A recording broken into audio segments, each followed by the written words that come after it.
The New Zealand Tech Podcast, brought to you by Gorilla Technology, proactive and strategic. Hey folks, greetings and welcome along to the New Zealand Tech Podcast. I'm your host, Paul Spain, and great to have Matt Archer from Quadrent back on the show. How are you, Matt? Really good, thanks, Paul. Fun to be back here again. Yeah, look, always good to catch up and to delve into what's happening in the tech world. Maybe you can remind listeners where you fit into this big wide world of tech. Nice. Well, I'm the CTO of Quadrent. We're a leasing company putting a green product out into market. So we help larger companies put IT fleets together or other forms of leasing, and we've been building a really exciting, sustainable product in market that helps get kids that don't have laptops as part of the whole leasing experience. So that's fun. We're also building some exciting software in the property management space as part of our world, where we're wanting to help customers that have IFRS 16 compliance, which is a big company accounting piece, and we're solving some problems for them as well. So yeah, good stuff. Well, always interesting to catch up. You've been around this tech world for a long time. I think we both have. So there's always some good thoughts and opinions to be heard. Of course, a big thank you to our show partners, to TUANZ, Spark, 2 Degrees, HP, and Gorilla Technology. We really appreciate their support of the NZ Tech Podcast and of the sort of broader tech and innovation ecosystems here in New Zealand. Now, a bunch of things going on sort of from a local and an international perspective. First up, we've heard about TUANZ's annual report, their Digital Priorities report for 2025 has come out today. TUANZ, of course, are the Technology Users Association of New Zealand. And in this report, really in summary, they're really urging government to double down on partnering with industry to tackle the digital challenges that we have in New Zealand, and the priorities that they've landed on that they believe should be our key digital challenges are cybersecurity, tech talent gaps, digital inclusion. And they're really highlighting how this is essential for maintaining New Zealand's digital competitiveness and I guess to help foster innovation. So look, I think it's really it's good to see these sort of reports coming through. There's always, a fair bit of detail behind the scenes, and in this case, they've talked to a bunch of leaders across, New Zealand, large New Zealand organisations, especially. I think it was 36 kind of key leaders that they've really drawn a lot of their insights and conclusions from. There's varying comparisons of how New Zealand is doing on a global stage from some metrics, which is interesting. We don't seem to be particularly on a super improvement front in a number of areas. So they're talking about us having remained static over the last few years, but having dropped if we look over sort of 5 years from a cybersecurity perspective, and somewhat similar from a privacy protection perspective. So yeah, there's a fair bit to sort of delve into there, but cybersecurity just seems to be the big trend where we need to recognise that the risks are increasing, and we're not necessarily doing any better as a country. What are your thoughts on these types of reports and on those findings? Yeah, I think these guys do a great job. I think if we don't have a partnership between the people that can make things happen in industry, right? A lot of amazing companies out there that are resourcing themselves up bringing in overseas talent if it doesn't exist in New Zealand, and there's a lot of people that are putting real money where their mouth is to make New Zealand a great place and give us options. But I think governments sometimes get a bit confused thinking that everyone expects them to solve the problem. And in this instance, I think a bit of leadership and a bit of sponsorship and a bit of support of the people that are investing in our country is actually where they can do a great job. And I think, Mr. Luxon has an opportunity to actually listen and act, right? And the power that the government holds to actually mandate certain behaviours without needing to necessarily fund it.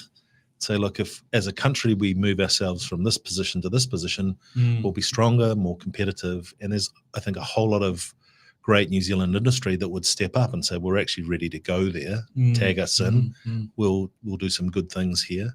So it feels to me like a bit of an easy win for the government if they were to listen and act and understand that's what their role is to open the door, make it easier for New Zealand companies to do business, to make money, to make a great environment for us. We'd all win.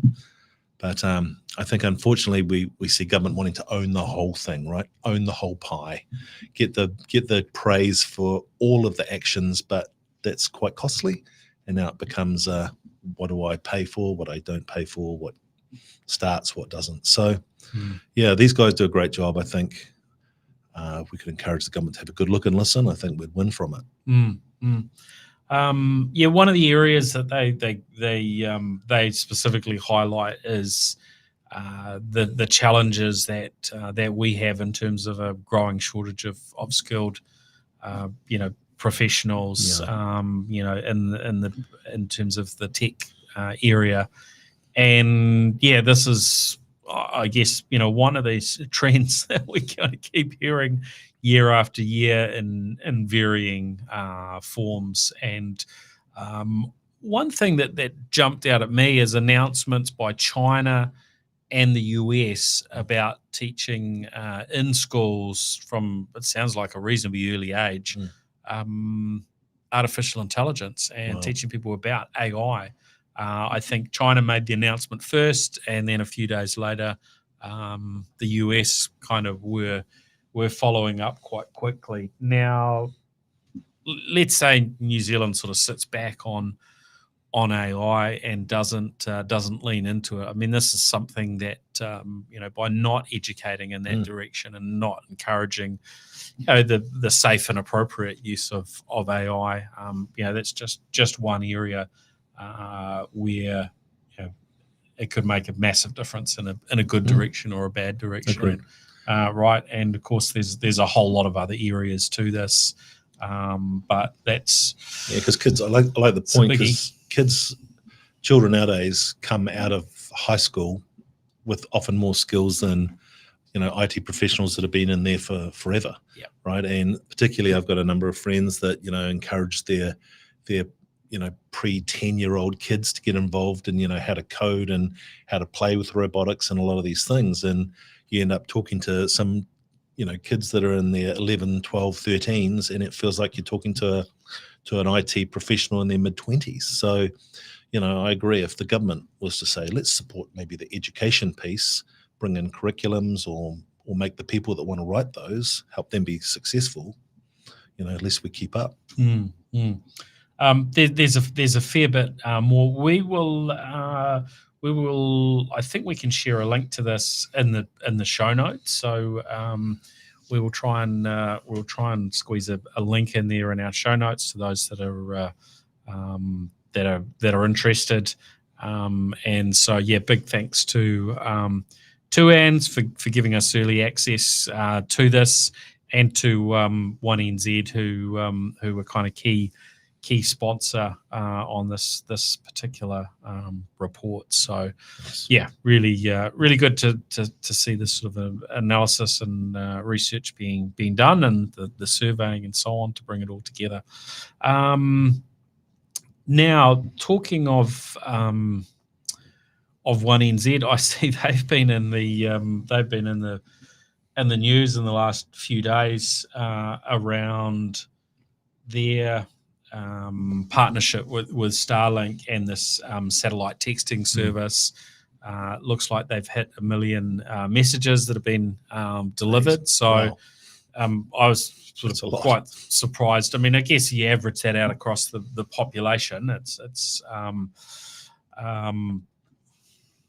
just trying to work out how many customers they would have and so on. It's virtually, I guess, or maybe a bit under, one text message per customer for them. But when you add it up to 1 million, that means there is a fair bit of activity going on in terms of messaging when people are outside of normal coverage areas. And the news piece that like I mentioned, I think this was something that Chris Keel maybe did, was calling out that this service was used to contact emergency services in the last few days after a crash happened in a mobile black spot. So, really, really interesting to sort of see this. This is an area of crossover, and of course, all our telcos are now, committed in one way or another to satellite mobile, whether it's texting or further. This will develop over time, but you can see this is going to become something that's just as everyday as every other bit of technology that we've got used to, isn't it?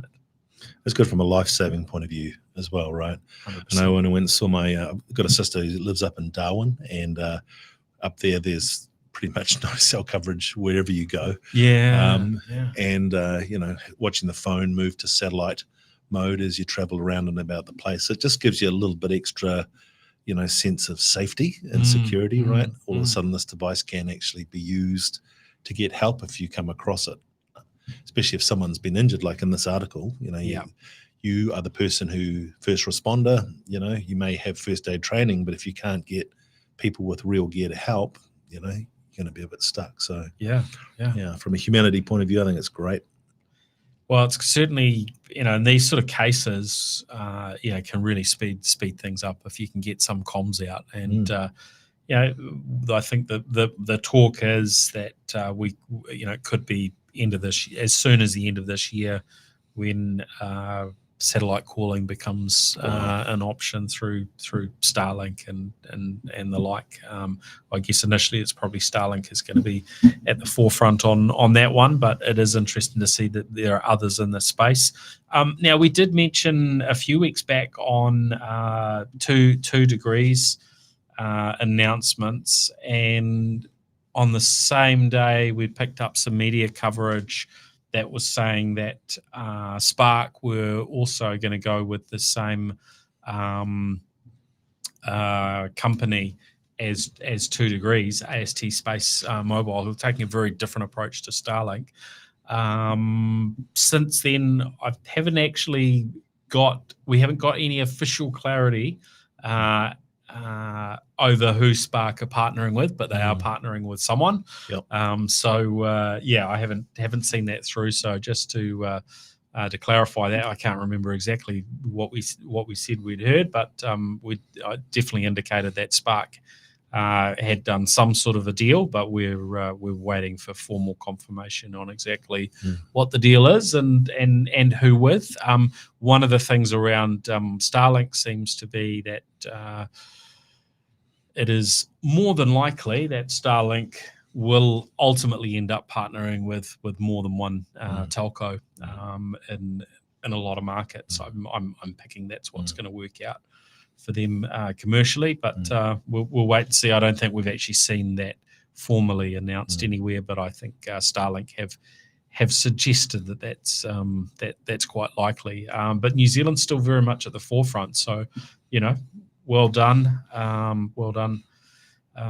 New Zealand on that front. That we're at the forefront of these things, and I think there are a lot of countries in the world right now where there will be accidents happening and people are outside of coverage, and there will be some serious consequences that they're not able to communicate. But here in New Zealand, we're at the forefront of benefiting on that front. Doesn't seem that long ago that remember those old satellite phones that were rumored to cost like $500 a minute? If you're going to go and explore Antarctica or climb some mountain and you're a rich billionaire, you'd have at least one satellite phone, in your backpack. Yeah. Now, your $99 warehouse phone might be able to do a similar thing. Yeah, look, it's interesting these, the role of kind of satellite in communications and how that keeps evolving. I just wanted to have a look if I took a screenshot of it. I've been in some flights recently, Asia, Pacific Islands, and one of the places where, or one of the flights I was on, I got a message telling me that I was now roaming on XYZ network. Now, I've talked in the past around, a long time ago being on one of the very early Wi-Fi services in flight. I've talked around which airline is it? Emirates, where you jump on board and you had this kind of roaming option that let you send texts and so on. Which to me made a bit of a mockery of the, hey, turn your phone onto flight mode, because when you're on them, it's like, no, turn off flight mode so you can use those services. Yeah. So I was on I think this was Singapore Airlines, if I remember correctly, and came up and basically you would have even though you had Wi-Fi on the flight, the message from the roaming provider was, and I don't think I've got it captured here, I'm not seeing it, was basically saying that you could use them to make phone calls, to send texts, and to use data, and the amount was like astronomical. So I'm hoping I didn't have my data on at that point. I'm pretty sure I had roaming data off, but if I didn't, won't be looking forward to seeing that bill, because it would have been an older satellite and probably not very, very fast, but there are some reminders around how we travel and how you kind of balance out your costs when traveling, and some appropriate tricks. A lot of folks don't know that one thing you can do these days is to buy a local SIM in the country you're going to, and if you've got Wi-Fi calling turned on, it isn't actually just Wi-Fi calling. It is, your calls, your texts, etc., happening over any internet connection. So a local SIM, then your Wi-Fi calling turned on means you might be able to avoid, and sorry to our sponsors, but you depending on which carrier you're with and so on, you might be able to avoid some reasonably chunky roaming charges. So from a convenience point of view, the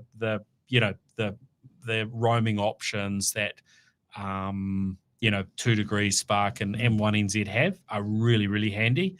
And I'll tend to use them. But if I'm somewhere for a longer period of time, and it's super easy to get to get an eSIM or something, in some cases I'll go down that track. Now sometimes it's just because I'm curious and I want to try it out, because it's like, well, it's kind of 6 of one, half a dozen of the other by the time you jump through all the hoops to kind of test it. But that's something that I like to do, is test these things. And I did find that in a country in Asia recently, where I was able to buy a local SIM card, converted it to an eSIM, jump through these different hoops to get a feel for what's possible. And it's certainly become easier than it used to be. And in some cases, reasonably low cost to have access to a reasonable chunk of data. But of course, everyone's usage varies. So the idea of things like being able to take your New Zealand plan with you, or have a good chunk that's just getting billed back to your original plan, I still use that side as well. I haven't gone down the track of some sort of global eSIM that that's another track that some folks go down. There's a couple of really good global providers that you can actually, download an app store provisioning piece, and it all type of happens. But I know a recent trip I did to, I think it was Japan, where you're in a country that English isn't your number one piece. Yeah. And so you don't really know where you are, or you wanted to double check the taxis or what have you. So you're running Google Maps nonstop, then using Google Translate nonstop. And, I found that, you'd easily be knocking up to 2 to 3 gig a day, which, it's quite handy to have a much cheaper version of that data and then use the Wi-Fi calling. So Yep. Now, also on a sort of a local front, government have announced their approach to investing in electric vehicle chargers. And look, they made a promise at the election that they were really going to get behind this and support rollout of a lot of chargers. They've got this reference, I think there's to 10,000 chargers that have been made. The approach that they're taking is quite different. So rather than electric vehicle charging grants, which they did in the past, where it's just like, here's some cash, we'll drop in a couple of $100,000 towards some, what's the terminology? I think one of them used, ChargeNet used, they're called these hyperchargers and so on. So some really big chunky electric vehicle charging infrastructure. And look, I think some of what we've now got around the country is phenomenal. You can travel in most parts of the country. There are some more challenging areas, but most parts of the country, you can get access to some really swift, fast chargers. There's some good competition now. There's been a bit of acquisition going on with ChargeNet and so on. Zed has a lot of fast chargers in some of their stations. So that side of it with the fast charging, we're streets ahead. But there's still lots of places where actually some chargers in a car parking locations that are maybe a little bit slower could be super helpful. And we've done this in our own business. We have a Tesla, just a standard run of the mill Tesla charger running on 3-phase, and that charges our company cars pretty swiftly. And so I think what the government here are talking about, they've got a $68.5 million commitment as interest-free loans. And they're talking about 10,000 chargers. So you're not going to get 10,000, super fast chargers for that sort of money. So I'm picking that at least a reasonable percentage of these are going to be, more at the slower speeds, but not the super slow, like plugging into a 3-pin plug, which can take days to charge a car. So interesting to see this approach. In many ways, it's similar to what the government did with ultra fast broadband, and they offered these loans which Chorus took and the other local fiber companies, and the much larger chunks of money. We were 1.5 billion or more that was committed to that, but loans at that are interest free, so it makes it easier for those entities that are wanting to build out these networks of chargers to get going. What's your thoughts on this as an organisation? I'm picking from our chat earlier that your company would get involved in financing probably this type of technology infrastructure. So how do you feel around sort of the government's approach? Does it make sense to you? Yeah, look, I think we're chatting a bit about it today, and look, it feels like the government's probably missed a bit of a trick here. Again, rather than being the white knight, they could have been the facilitator of a much larger output, right? So rather than actually taking, $68 million and saying, look, here's some free money, if they were to underwrite a much larger project, again, get industry, get corporate in, and actually make the actual outputs much larger and underwrite a larger investment, we could have maybe made it $500 million worth of infrastructure investment, had some people with skin in the game, like we're talking about with the TUANZ, people that have got investment in New Zealand's infrastructure that want to see New Zealand be great and be on the forefront. And the government could easily have put that towards something that I think could have been a lot larger.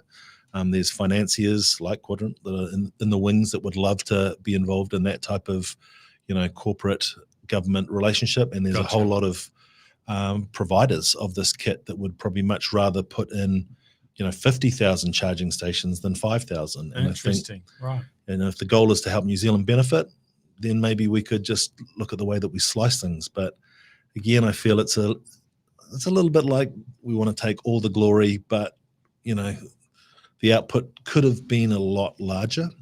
So hopefully we have a good look at it, and we look and see how we can go forward on these type of things a little bit better. Yeah, I think it'll be an interesting one to watch. I mean, I felt what they did with the ultra-fast broadband worked really well by doing the interest-free loans, and the money had to come back. But yeah, I get that there are other approaches, and yeah, it will be interesting to see how it plays out. It sounds like just a quick look. It looks like we're up to around 120,000 registered electric vehicles. Was some data I saw today, of which a bit over 2/3 are full battery electric, and but under a third are more your hybrids and plug-in hybrids. So fair number of vehicles. In terms of how many chargers you need to support those, I don't know what the best what the ratio is. The best ratio is. Of course, a lot of folks are going to be charging at home, but that doesn't work for everyone as well. So having other options around the place is important. So yeah, it will be an interesting one to see how that plays out, and whether this is the right approach. But yeah, certainly when I look at the ultra fast broadband, I'm pretty happy with how that's played out for New Zealand. Although we've now obviously got that interest in seeing fibre go even further than what's been funded to date.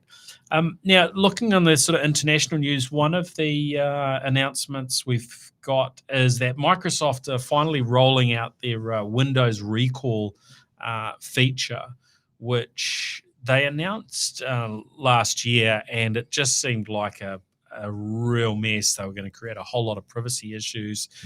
This is a software that would basically do regular screenshots of what you're doing on your computer, so that you can jump back and look things up and say, hey, what was that gadget I was looking at online, or what was the handbag I was looking at for, et cetera, et cetera.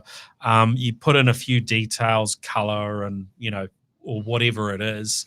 And I guess the AI type search wouldn't just be looking at the text, but it would be, they would index based on the images that are there. So the AI is kind of analyzing that and capturing it. And yeah, there were real concerns around, well, what about privacy if somebody gets in, and the the early kind of, I guess, the beta releases and so on of this were not looking as though Microsoft had really thought through the implications. And so, I think this created quite a bit of concern.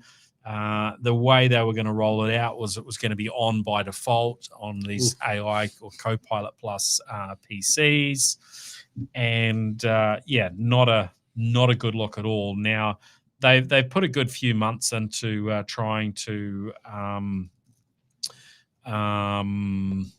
resolve this, and they've certainly made some strides forward, but I was sort of asking it around things that might impact an individual or a business. So a business might have, and look, they do encrypt what they capture, so that is positive.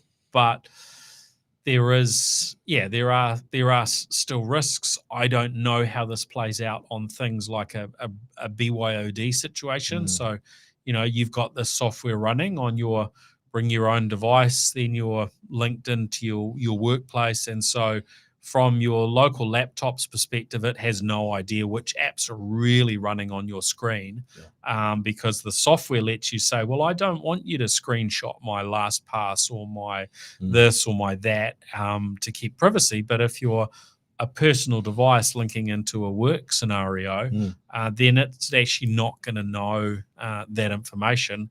And so could be getting screenshots of all sorts of things, whether it's, credit cards, because you're processing that sort of, data, or it gets typed into your screen from time to time, or some sort of, private key information, API keys. There's all sorts of, confidential things, private people's birth dates and whatnot that could go through. So, I'm not 100% clear that Microsoft have solved this, and I was trying to track it down, but I haven't managed to.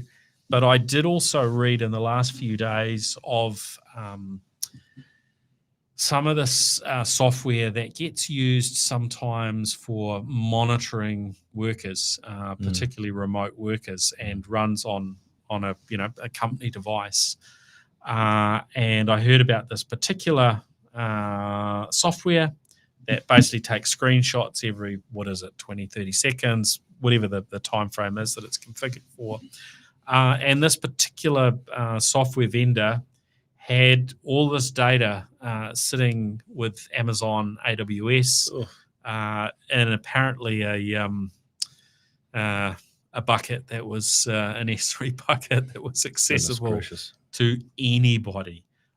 So we've got this massive amount of data leak. Now, this is on a different situation, and there's a different scale to what Microsoft are doing. But I think it is a reminder that tools like Windows Recall, do carry some risk with them. And I don't think most organisations who maybe allow staff to log in from their own devices would be super excited that there is now the software that can be running on personal devices that might take a continuous stream of screenshots, up to 25 gigs worth of screenshots onto their local personal device, who then may lose their device. Their device may get compromised, or they may leave the organization and still have this sort of stream of screenshots. Now, depending on the mechanism, there are certainly ways to sort of block those screenshots from business applications and so on. But it still doesn't feel like a super relaxing type of feature for Microsoft to be rolling out for those who are concerned about data privacy and cybersecurity. How would you feel about this, Matt? Am I on another planet, or am I right here? Well, it should be everyone should have those cybersecurity concerns, right? I mean, again, TUANZ are calling it one of the biggest issues that we need to look at. Yeah. I remember from a different time when I was involved in a lot more payments. A credit card features about $3 to $5 US on the black market. Yeah. Identities, again, commodities that are traded worldwide, and you don't need to get a lot of personal information to actually steal someone's identity. And then you've got a camera that's sitting on your machine, right? So now the walls of this capture are limited to your machine, because if you're sitting in an office and you're on a video call, well, now you're capturing everything around you, everyone who walks by, every other thing that's happening outside of the camera. And now we're going to submit this all to an AI to index for us and make a decision about what is acceptable and what's not. And I imagine trigger all sorts of automations off the back of the AI's autonomous decision about good and bad and ugly. I just think they're biting off way more than they can chew. I don't think our AI processing is up for it. And I think that the smart hackers of the world will flock around this as an opportunity to harvest information. And, I just think it's too early. I think it's way too early for this type of tech at the moment. It does feel like Microsoft are setting themselves up for an own goal. And when I say they're setting themselves up, really their customers, right? Because it's, Microsoft will get some flack for however this technology gets misused. But those who are really paying are the customers who use Microsoft's technology. So, yeah, I'd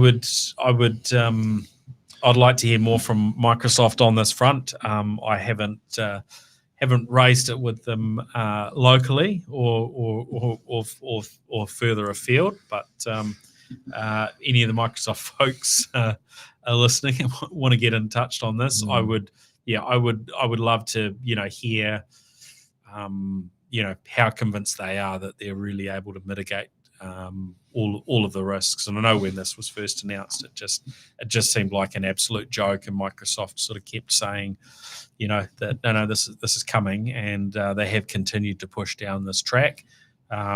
Maybe because they've advertised it as one of the features that you get with a Copilot Plus PC. It's. I think most cybersecure administrators are going to be looking for the group policy to turn it off, right? I think if I was in that role, I'd be going, right, until we know what this looks like, how do I just turn this off for everybody? If they started with that, I think it would be a better starting point. I think you said that by default it's turned on. Well, no, that was the original, but I think that they've moved to it being turned off by default. Right. Now, so that was one of the announcements, but yeah, it doesn't. It's still a potential. I think there's still enough risk with it in terms of it being on people's personal devices that can access work systems, and if you do turn it on, is it mature enough to recognize it should blur out, or it should make sure it doesn't capture certain types of things. Yes, you can manually say exclude my password manager or exclude this development environment where there might be confidential stuff and so on. But yeah, when it's not, it's just not giving confidence from the get go. Those things do concern me. So I think we might go back to that world of two devices rather than your work phone and your personal phone, your work laptop, your personal laptop. Yeah. So let's see. Maybe Microsoft will surprise us, and in a decade's time there will be no issues out there. So so what am I reading here? Recall is off by default. It is something specific to the Copilot Plus PCs. So those laptops and computers that have got a neural processing unit. Users must opt in to enable the feature and start saving screenshots across unmanaged devices. And if a user's on a multi-user device where multiple people are logging in, then each user does need to opt in individually. In managed environments, businesses and educational and so on, recall is removed by default unless IT administrators explicitly allow it. But it's those individual ones where people turn them on, and there might be unintended consequences. And I'm sure there'll be lots of warnings, but maybe it'll be that sort of feature that gets such low use that because of its low usage, we see a very small amount of malware that targets it, and bad actors taking advantage of it. I guess that's the one thing you could hope for. That way, Microsoft are ticking the box. They delivered what they said they would deliver for the Copilot Plus PCs, so their marketing teams are happy. But actually, in the real world, people are smart enough to avoid it. I think there has been and I think about other cases of something similar. If you think of Apple's Time Machine, that almost follows a similar type of architecture where by default this is off, but if you're wanting to keep your Mac up to date with every single thing that's happening, you plug an external drive in and it's snapshotting yourself up all these backups. But then administrators started to get concerned because now we have these external devices that have got full snapshots that potentially, again, if there's a virus, it could get rolled back onto the machine from the time machine backup, and so then we moved to these consolidated workarounds, and then no one ever hears about it anymore. So. Yeah, I think these things will keep evolving. It's just, to me, Windows recall is something that maybe should have never seen the light of day, but we will. Time will tell. We will see how it plays out. Look, I'm sure some people are going to benefit from it, but I think as many people that benefit from it, you're just increasing the risk. Now, another sort of on an international front, we were talking about EVs and charging earlier.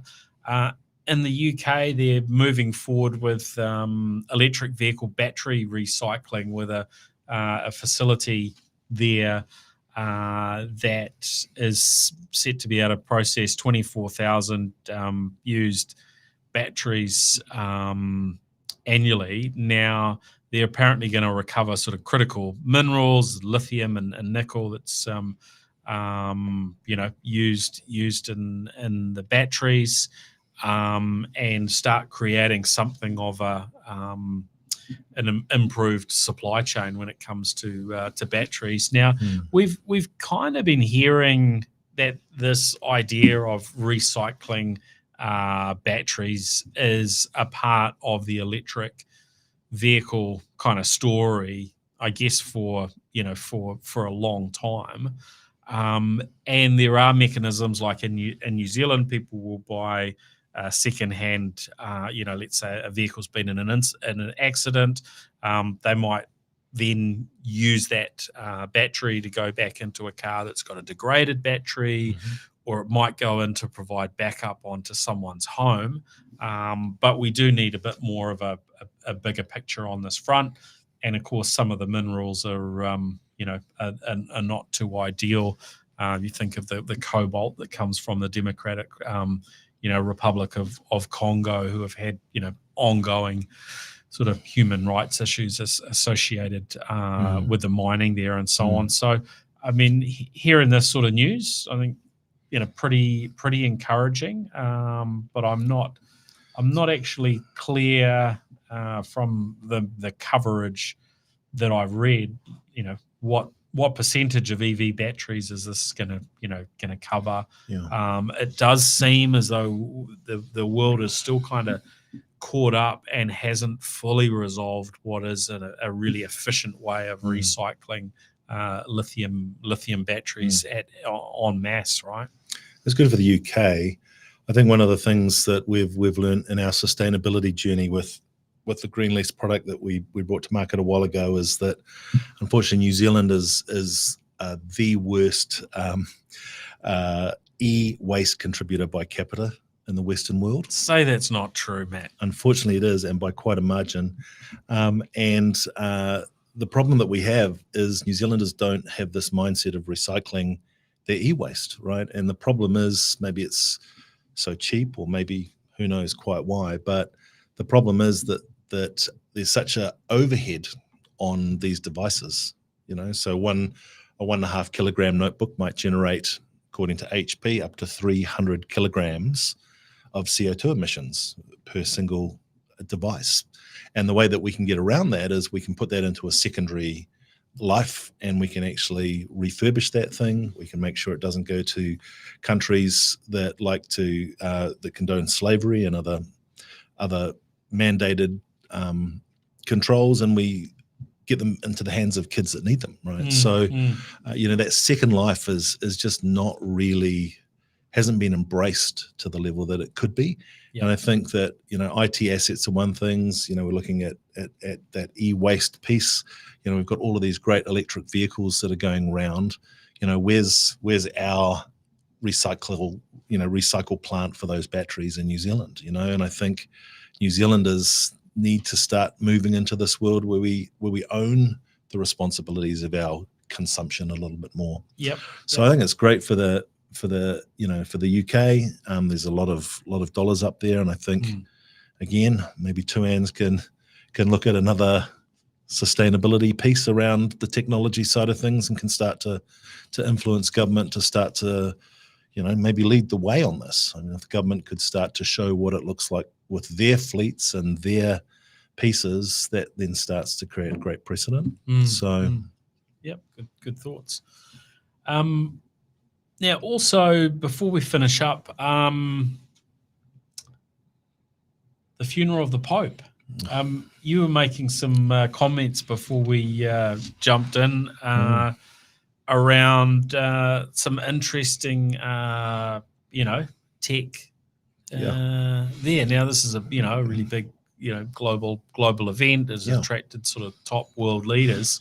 Seems like also some issues with tech can arise, and drones potentially amongst those. So what did you see on that front? Well, look, I mean, obviously a huge world stage saying goodbye to one of the big leaders, right? And and so I think in the world that we live in, that terrorism aspect is something that everyone wants to avoid. And I saw a whole lot of photos of a lot of military people that had these anti-drone guns, so which I thought was quite fascinating. Big fan of drones myself, love flying them. Yes, you definitely are. And taught me a bit about flying drones. As you go to these different countries, you have to do your homework and make sure you don't break any laws, or you can have prison and fines in both. But I think, on the world stage, the last thing we want to see is any form of event, right? That shows the conflict that's happening up in, the Russia-Ukraine coming into Western lands.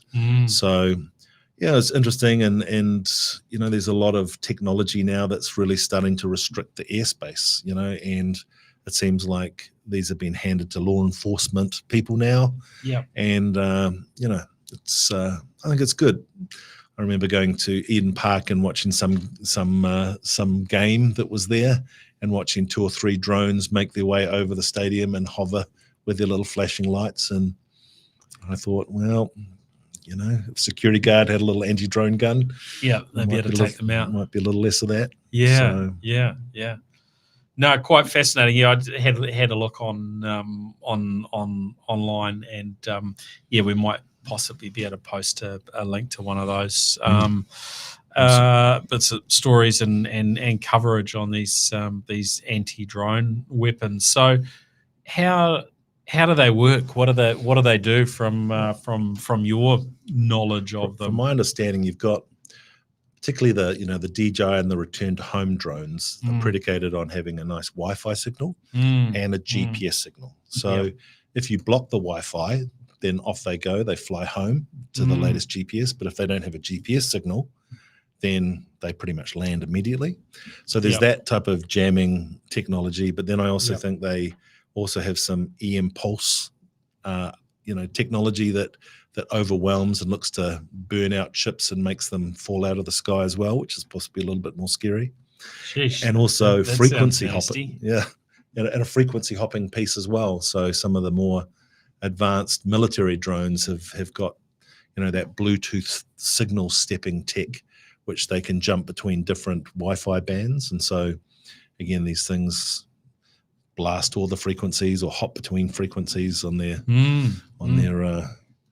justice journey. But fascinating. I'd love to maybe have a bit of a demonstration of it at some stage. Would be great. Get all sorts of different drones, see if you could fly through it, or anyway. Drone attack testing. Water bombs maybe. I don't know.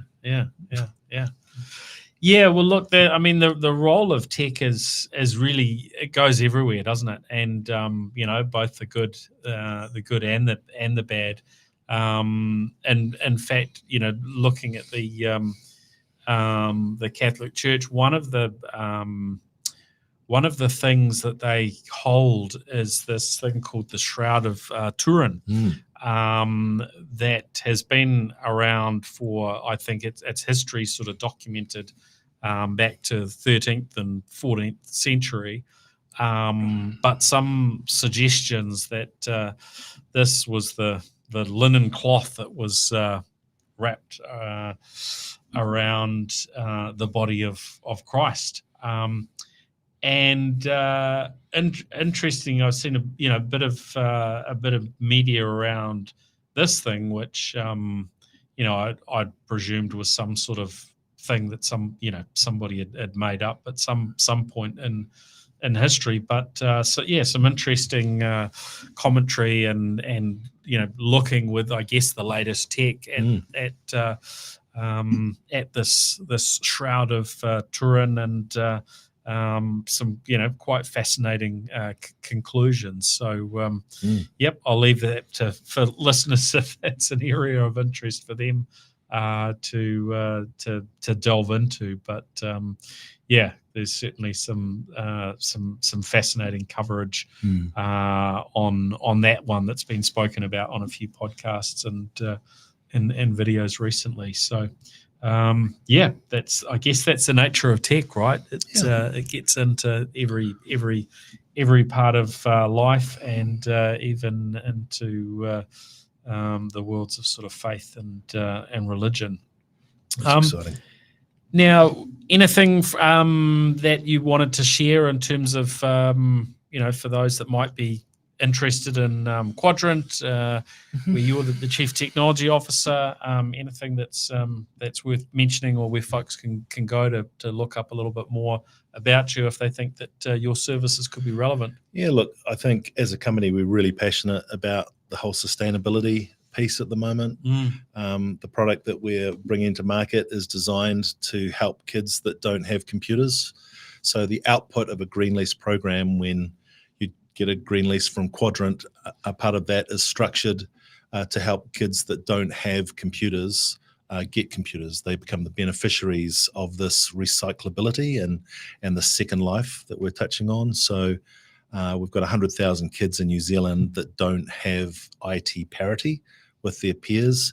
And in the next year or two, the goal is to make NCA a digital experience. And this is going to massively put kids out of parity with each other. So the Green Lease program is designed to work with our leasing partners, give them an opportunity as they lease IT equipment to put it through a program without any extra cost to that, which brings those devices through a second life.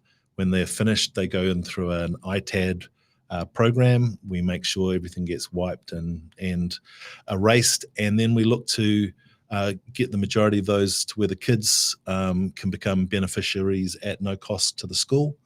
And that also then massively satisfies those corporate customers' CO2 emission reporting, because whenever a device doesn't go into the ground, those CO2 emissions can be offset against their reporting for the year. So the goal is to try and find that path that delivers a real tangible outcome, and also gives a great community kick. So, we've got a team that's working really hard on this, and we're getting a lot of really decent sized corporates. Some of our larger partners have been coming on board, like Fonterra and others. So it's an exciting time, and we're looking forward to this year really ramping that up, getting the benefit for the kids. That's great. That's really exciting. Yeah, I think there have been varying sort of takes at how we get those sort of that second life for laptops and the like, and how you best take advantage of that. But this sounds like a really organised and structured way to be able to do that, which is really encouraging. So well done. Quadrant.co.nz/greenlease. It's a good way for people to have a bit of a look, read some of the stories, see some of the schools that have been benefiting. And that's great. All right. Well, thank you very much. Great to have you back on the New Zealand Tech podcast again, Matt Archer. Much appreciated. And, of course, a big thank you to our show partners, as always, Gorilla Technology, HP Spark, 2 Degrees, and 1NZ. Really appreciate their support. Well, thanks, everyone, for joining us. We'll be back on the next episode again next week. Until then, take care. Cheers.